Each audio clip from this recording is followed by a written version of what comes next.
Moving from one successful program to another, Parkland's volleyball team, 4A champs last season, lost in the state semis to District 1 champion Bishop Shanahan. And they were back on the court yesterday, preparing for what they hope will be another successful season. Double sessions all week for Parkland volleyball tryouts. Athletic testing always a key piece to evaluating players early on in the preseason.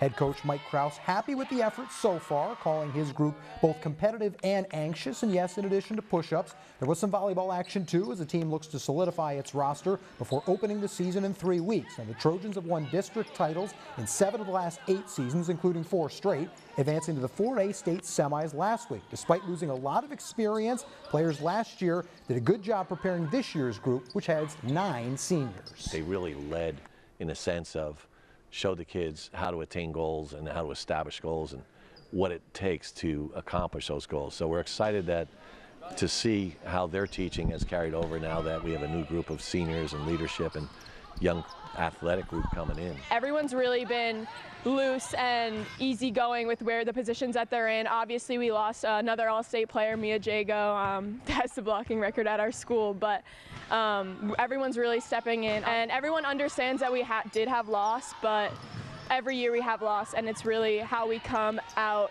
in preseason and how we work. That's how we're going to fill in the positions and get to where we were last year, get even better.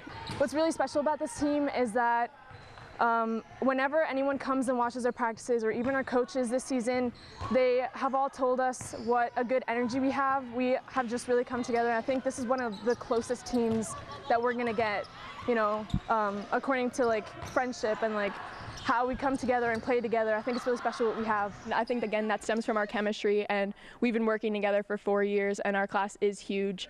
And the fact that we are so close allows us to be critical of each other, but also hype each other up and not let that get in our heads. Like, we are each other's biggest fans and each other's biggest motivators, and I think that's what's really going to get us through this year. Where we are today versus where we are going to be next week or in September is going to be up to them. I think it's a great situation because we have so many kids competing for spots that they're going to push each other and make practices really competitive in a very good way.